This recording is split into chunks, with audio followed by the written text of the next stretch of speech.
Hi guys, so I'm going to be reviewing the 2019 QX60 on this video.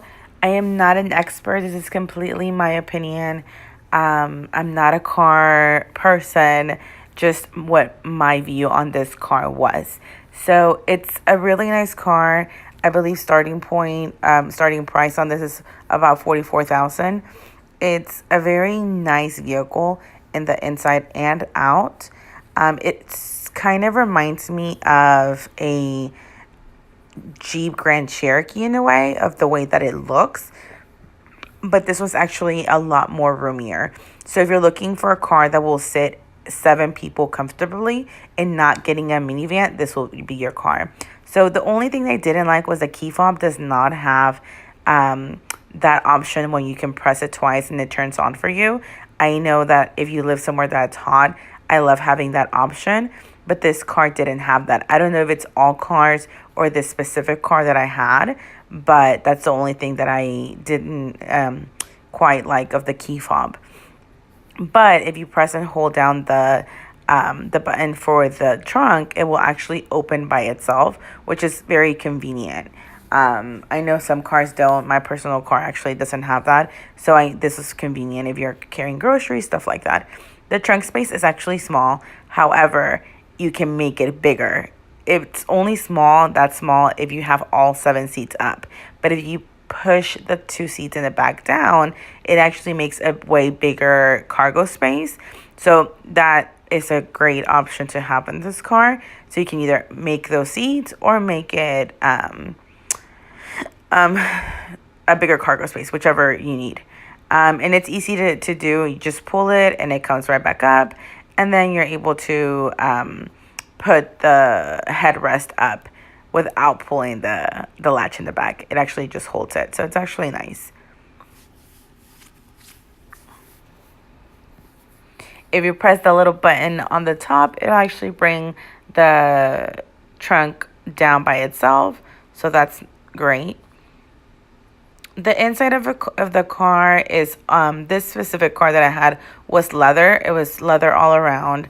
The seats were actually very comfortable. Even the back seat all the way in the back, they don't look very comfortable. They look kind of stiff, but when you sit on them, it's actually very smooth. I mean, the leather smooth and it's comfy. It's soft. The middle console here for the AC looks old school to me. Just the way that it feels and it looks, but it was a nice option that it does have it there for the back seats. What I did like about this car as well is that it's really easy to move. It actually moves the whole seat. If you pull that latch and then push it, it moves the whole seat up. So it's easy for whoever is jumping into the back of the car to get in and out without having to struggle so much. Another thing that I did like about this car was that in the back, you have those little plugs that you can put your car charger and it'll charge your phone. So if you have any kids back there or anyone for that matter that is driving all the way in the back, they can just charge their phones from there. So I did like that there was charging docks all over the car. 2 in the back, 2 in the middle, and obviously in the front. So that was a great thing for this car. The inside of the car, on the side, obviously standard, what usually comes in the cars overall. The buttons there are your usual buttons. I believe there's more things that can be added to it or to the vehicle, like different upgrades, and you can add them in those little buttons that are on the side. But the car is very cute. When you turn it on, it is a push start car. So as long as the keys are inside, just press the brake and push, and the car will start. It looks very cute when it does turn on. And something that this car had that I found interesting was it has those little buttons right there. So if you press them, you can actually dim or brighten your dashboard using them. So that was cute. The steering wheel itself is very sleek and thin, but when you drive, it's a very nice vehicle, like the way it drives.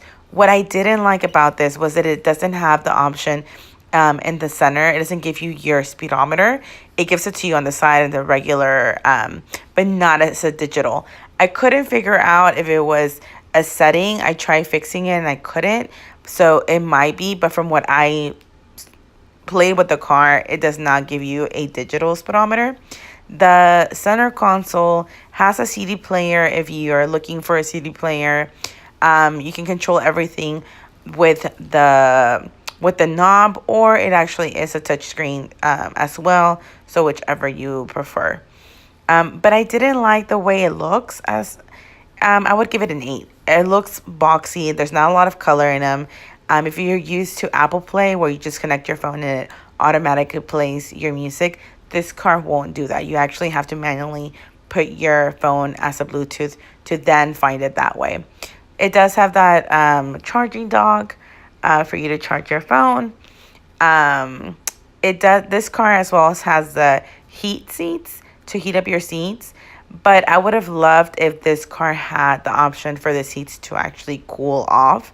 I know some cars that do have that, so that would have been great, but this one doesn't have it. It did have a sunroof, but it was very, very small. So the sunroof itself is manual. You have to pull it back manually. And then once you do that, then you press the button and it will open up. I would have loved if the sunroof would have opened up all the way to the back to the passenger side, but it's just on the driver's section. So it would have been great if it would have been a little bit bigger, in my opinion. But it's there. It does have that little compartment as well for your glasses. Most cars do have that now. So that one's there. But overall, I really did enjoy this car. If you get this car or if there are any comments, leave them below. Thank you for watching and subscribe.